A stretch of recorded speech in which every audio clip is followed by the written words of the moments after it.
Hey everybody, Real Estate Ninja here. I hope you're doing well. I want to talk today about a story out of Yahoo Finance. This story actually came out at the end of June, so it's old. It's like 4 months old, 5 months old. But the story is going to be brought up today because of some comments that I've received lately, and we're going to talk about what's happening in the markets today. Just a few days ago, I did a story video. Let me know down below if you remember this, type 1 if you remember it, where I said we're about to move into a lull. Now, some bad stuff happened starting in October. Just like I said, we started seeing the wars breaking out. We started seeing employment numbers start to shift and lies being perpetrated. Oh, employment's doing great, they say. But no, it's not. For every one full-time job lost, you've gained like 1.5 part-time jobs, right? That's not a healthy economy. We're seeing more and more layoffs coming. We're seeing companies coming out with earnings like Tyson Foods saying, hey, more people are eating chicken, and even that's starting to fall off because people simply don't have the money to eat red meat, right? They go for the cheaper cuts of meat. We're seeing all kinds of data showing that we are being lied to. The consumer is hurting, credit card debts at all-time highs, all that kind of stuff, right? But there's going to be this lull going into the Christmas season and all this euphoria. And stocks are going to rise. Now look at today. The Dow Jones is up like 400, maybe even 500 points right now. Gold is actually up today. Why? Because the dollar's down. The 10-year bond is down, but it's not down that much. It's what? Went right below 4.5%. And people are saying, oh, the bond market, bond yields are tumbling, mortgage rates are crashing. No, they're not. That's just a blip on the way up. Because the facts are China, Russia, India, and all those countries, the BRICS nations, are walking away from the dollar. And so rates are going to keep going higher. But most people only look at the now. So what I'm going to do is I'm going to use this story from back in June. And we're going to talk about investors losing money. And what people need to understand is the entire picture. If you only look at one data set or two data sets, you have no concept of what is going to happen in the future. And then I'm going to divulge something that's actually quite hard to divulge. It's something about me because I'm changing the whole way I teach courses and teach people and get them ready for this. And it's been such a gut-wrenching move, but I'm doing it. I'm going to dive in. And I'm going to explain that at the end, okay? So this story is out of Yahoo Finance. It's entitled, and again, this was at the end of June, U.S. real estate investors have been losing money on 1 in 7 homes sold, nearly the highest share since 2016, and they most likely took huge hits in these 5 cities. So we're just going to briefly go over this. I'm going to explain some things from my past. The golden days of the real estate investor buying and flipping homes for a quick profit appear to have come to a halt. In certain U.S. cities, investors have been forced to sell homes at a loss at sky-high house prices, and elevated mortgage rates diminish home buyer demand. Investors lost money on roughly 1 of every 7, which is 13.5% of homes they sold in March. Now that's March data. Remember, in March, a mortgage rate was like at 4.25%, 4.5%. Okay? So this is data from March. The story comes out in June. I'm going to tell you right now that the data they're getting from June and July are going to show even worse conditions. All right. It says, according to a recent report by Redfin, in comparison, only 4.8% of overall U.S. homes that sold in March sold at a loss. That's actually a pretty good size number. 4.8% of homes overall sold for a loss. I don't think people realize how big of a deal this is, but it's okay. That came on the heels of a dire month in February when real estate investors lost money on 14.5% of homes sold, the highest rate since 2016, and a long stretch from the record monthly low of 2.8% in May of 2022. That was a record low back then, all right? Additionally, it said investor purchases dropped a record 48.6%. Okay, remember the buyers are leaving the market. All right, whoever's left right now is the dumb money. And even though people feel, they're going to, trust me, in a month, you're going to see in the comment section, all kinds of people are just going to jump in. See, you're wrong. The market's up 1,000 points. That's actually what happens during a hyperinflation. I don't think people understand that. When we go into full-blown hyperinflation, the stock market also rises. Here's the problem.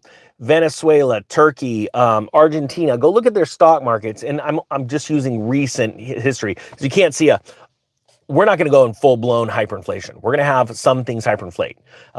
And there's not even a good definition. Go try and find one of hyperinflation. All economists disagree on what the definition of hyperinflation is. When you think hyperinflation, you think Weimar, Germany, you think Argentina, Venezuela, stuff like that. But a lot of economists have said, oh no, hyperinflation can be defined as, I've seen some define it as 25% increase quarter over quarter over, I think, a 3 or 4 quarter period would be defined as hyperinflation. All right. So get the idea of Weimar Republic out of your mind when you're thinking food prices. I'm just thinking food prices are going to double from here before this whole, shenanigans are up. All right. That's what I personally think, but I could be wrong. But let me explain something to you. What happens is, this is a very natural occurrence, and this is the psychology of the human mind. And this is why there is a separation of awesome investors that are just kick butt like Warren Buffett, because he knows the psychology of the human brain. That's what he's investing in. When everybody was running out of transport stocks and selling them and freaking out because everything's going bad, the economy's going bad, he was picking them up, and they were mocking him for a while. They don't mock him anymore. But look at what he's doing right now. He's in cash. He has the largest cash hoard in the history of his company. Why? Because he sees something coming. But all these fools that are running in, they're speculators, are running into the stock market. Oh, look at this. It's up 1,000 points. Warren Buffett's like, yeah, enjoy that. Because what comes next in a quarter, 2, 3 quarters from now, sometime in 2024, you wait and you'll see what Warren Buffett's doing with that cash hoard. But people need to realize the state of mind of the investor. And most investors are not investors, they're speculators. All right. So if you look at this story back in June, it's talking about how like 4.8% of all homes sold in the month of March were sold at a loss.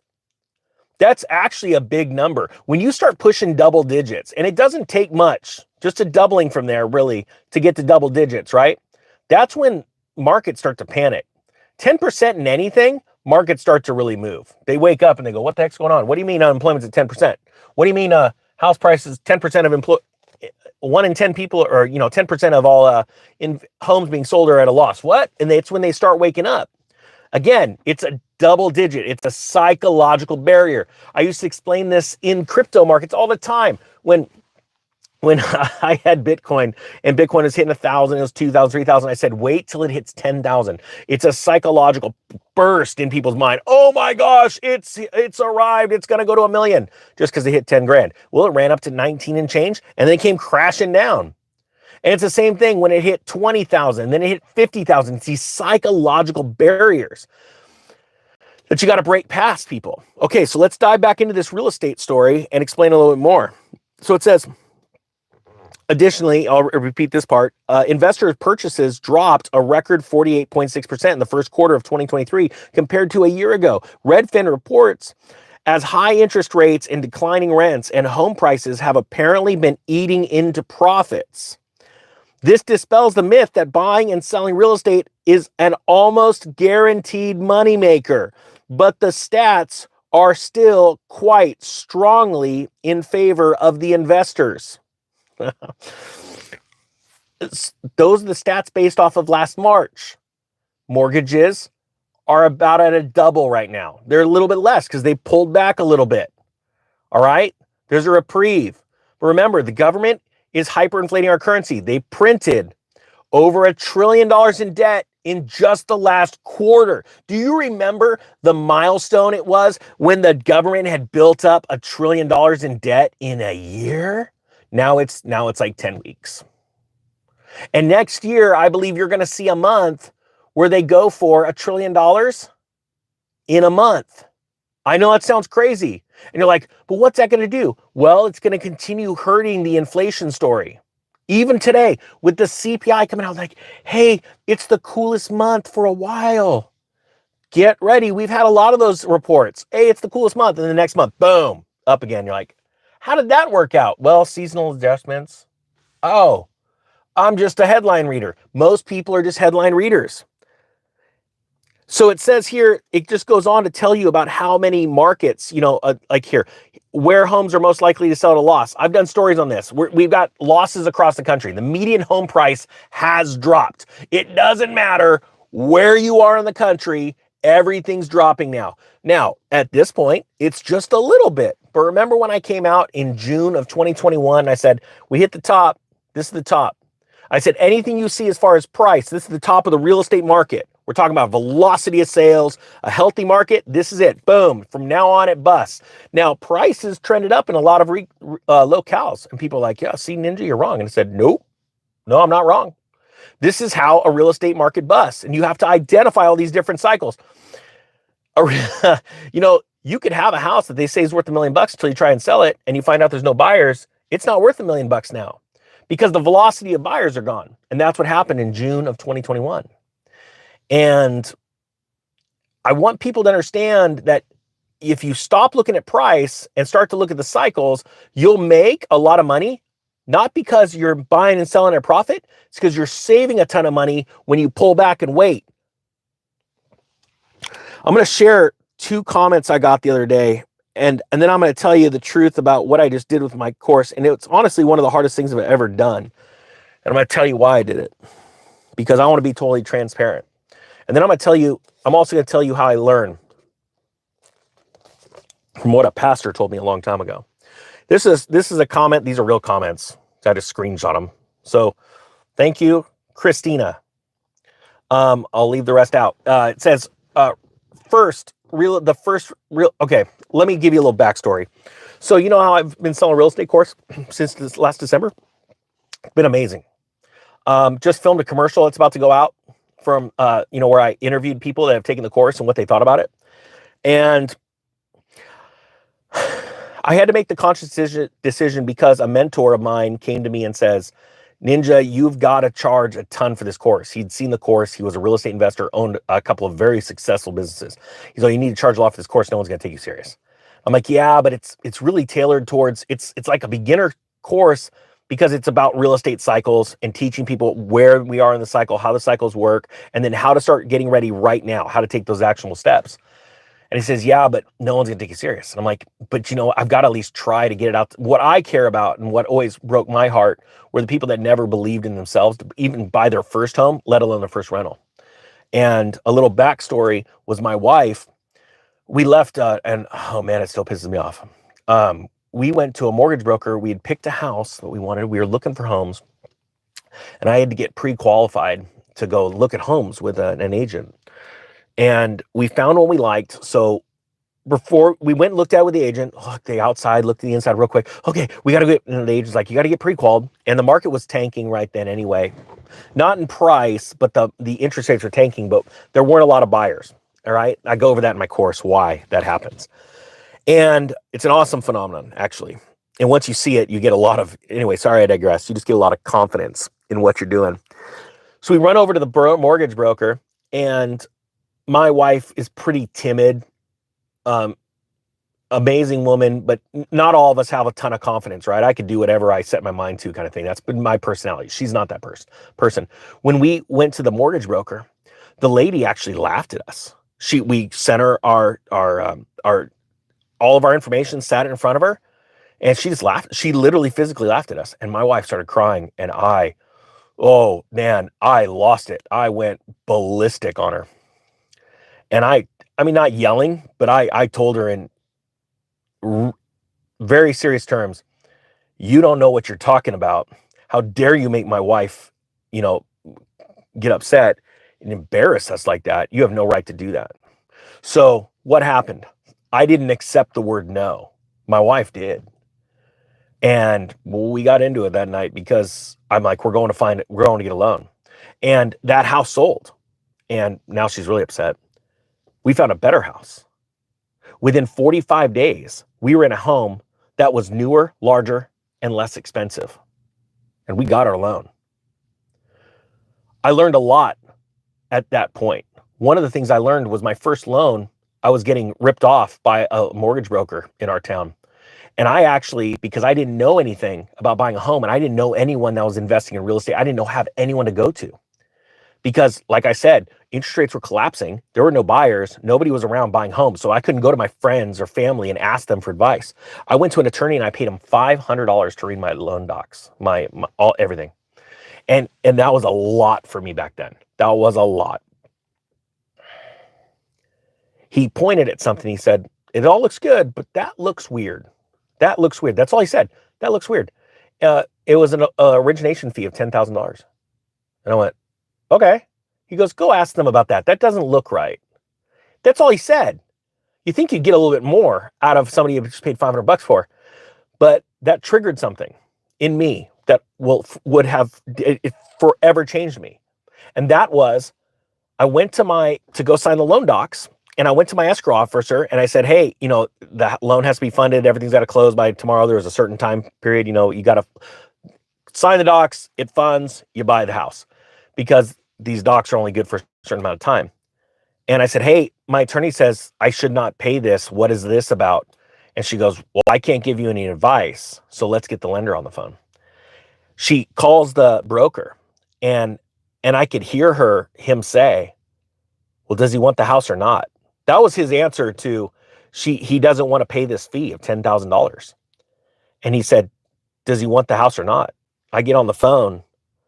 I said, we're canceling this deal. And he goes, what? You mean you're going to give up the house over that? I said, and I had my original documents, my original good faith estimate. That's what they were called back then, that I got, which by law I was entitled to have in writing something in 24 hours, the first 24 hours of talking with a broker. Now they have different terms for it. And I said, that wasn't on there. You put that on there. Show me anywhere that I signed saying I'm going to pay $10,000. Well, who does that go to? This is the craziest thing. He said, it goes to me. I look over at the escrow officer and I could see in her eyes, she knew exactly what was going on. And it gave me that much confidence to say, I'm canceling escrow. Bye-bye. And I he's as I'm going to hang the phone, he's like, let me talk to the escrow person. And I hand the phone over to her. And she goes, okay, all right. She hangs the phone up and she goes, it's gone.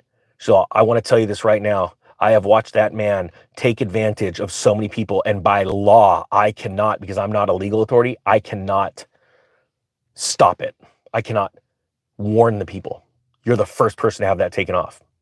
And that was because I spent $500 with an attorney, and all he did was go, yeah, that doesn't look right. You should talk, you should figure that out. I learned that day a couple of very important concepts. First off, the ability to understand that sometimes it just took someone to spark an idea in me, and that was well worth the money. And it also taught me to never accept the word no. I didn't accept no from the first mortgage broker, and I didn't accept that I was going to have to pay that fee to the next mortgage broker. And before I get into these comments, a pastor of mine told me once, and I've said it before on the other channel, Real Estate Ninja or Economic Ninja, and this is not the Economic Ninja channel. So if you haven't been subscribed, if you don't mind hitting it, awesome. Thank you. You guys are such a blessing. He said, you come to church expecting to learn, but you have to actually say it on the way to church. You come in, and this goes for anything. I'm expecting to learn something. I'm expecting. And what it does, he says, it opens up your mind. It opens up your brain. If you can get out of the I know it all, because I'm a know it all.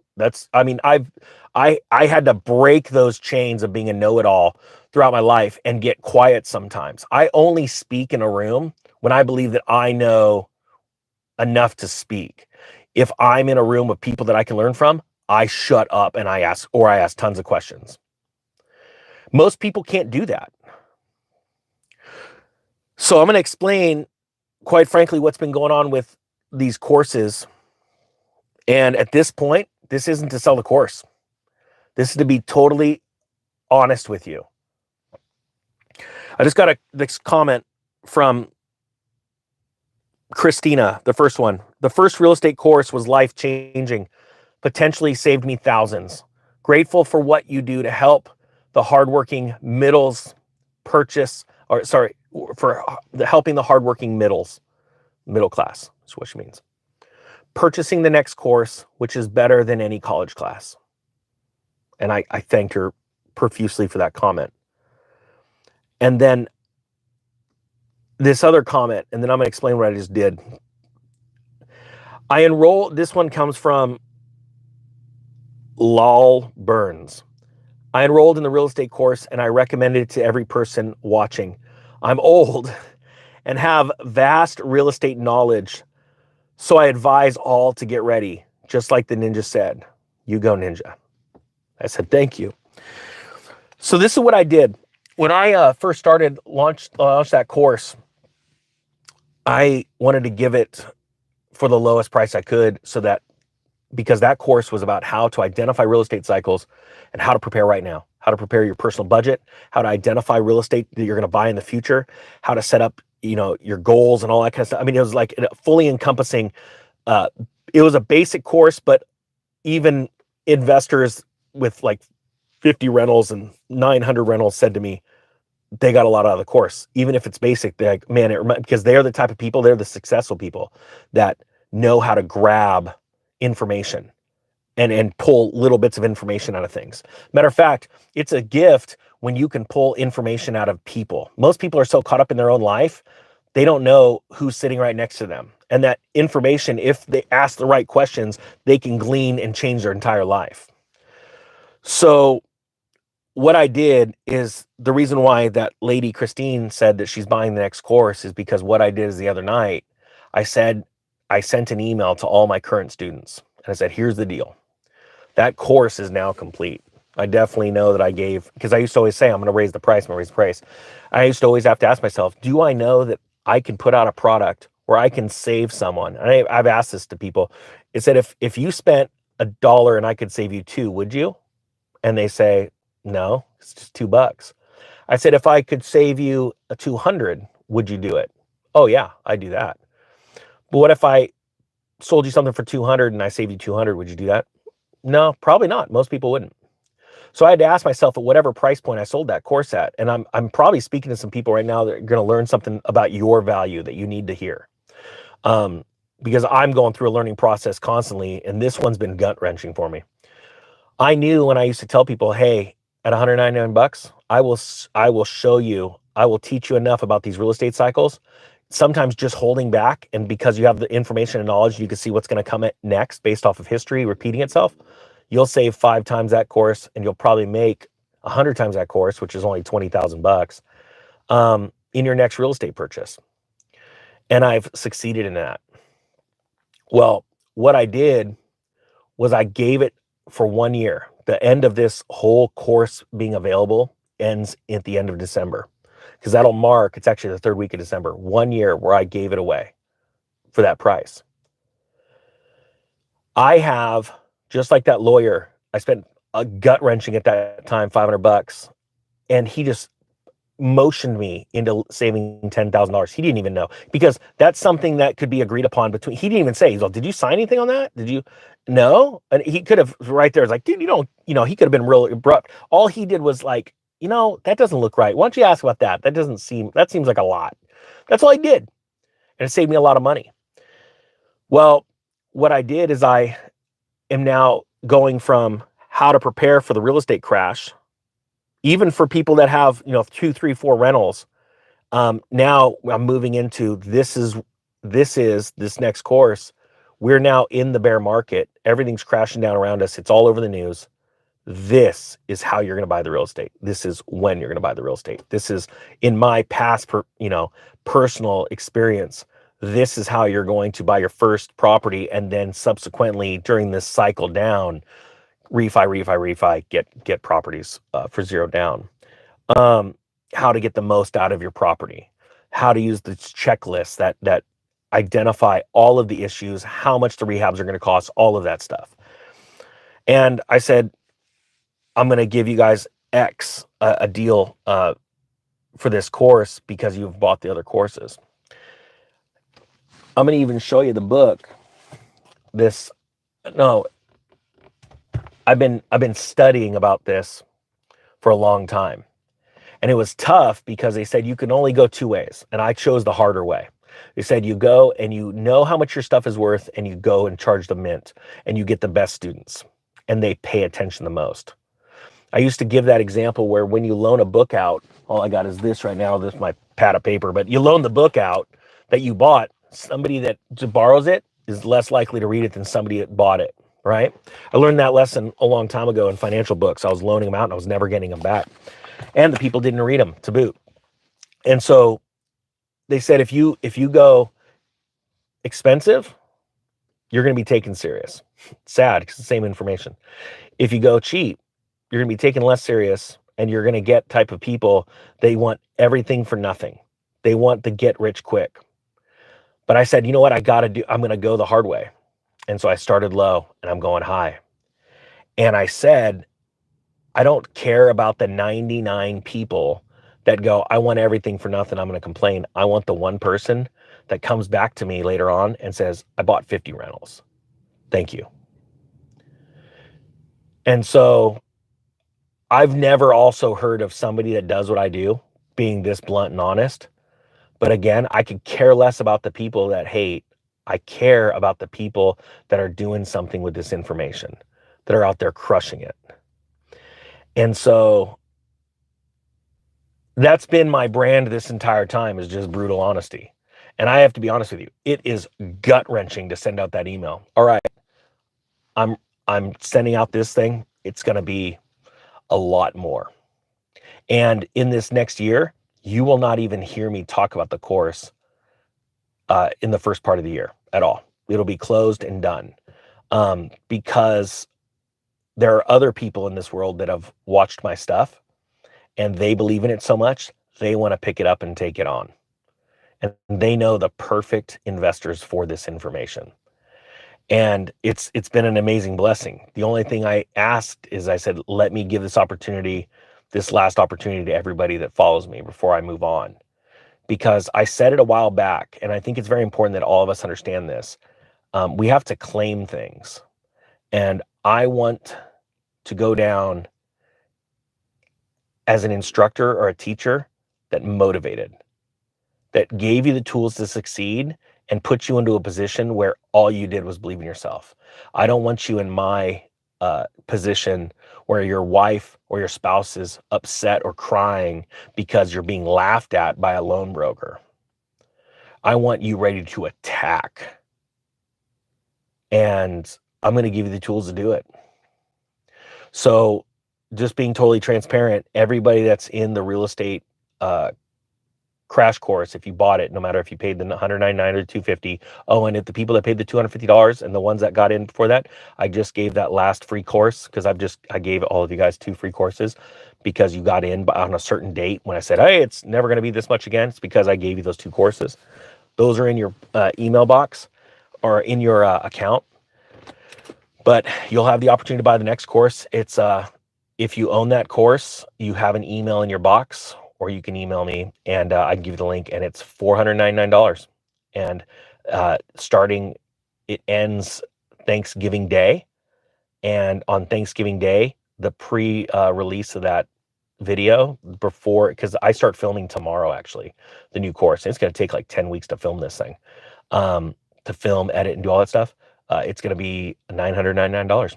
So I am sticking to my word and doing exactly what I said and just being totally transparent with you guys. And hopefully you can learn from my mistakes. And hey, I could auger in tomorrow.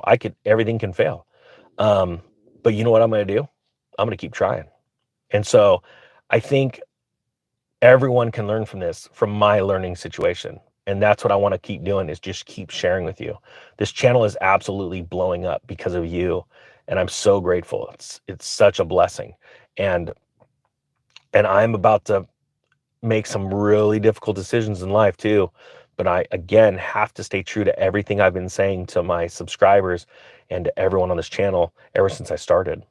And that is, there's never a better time to start a new business than during a crash. So you're going to see some really cool stuff.